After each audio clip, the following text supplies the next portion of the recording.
Hi, everybody. I first wanted to commend you on the great job that you're doing. I really love how you're responding to your classmates thoughtfully and respectfully in the discussions.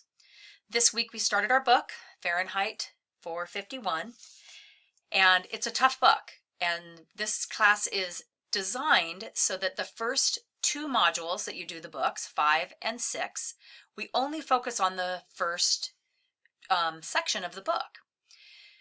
We have Thanksgiving next week, so there's no class at all. Nothing is due. I am going to open the 6th module for you, though, on Monday as usual, just in case you wanted to look at it, get a head start. Don't have to go into it if you don't want to, but it's going to be there if you want to look at it. But none of that will be due until the week of November 29th. But it will be there for you to look at. But I hope you all enjoy your holiday week and have some breaks and get some rest, and if you want to, catch up or get ahead on your reading.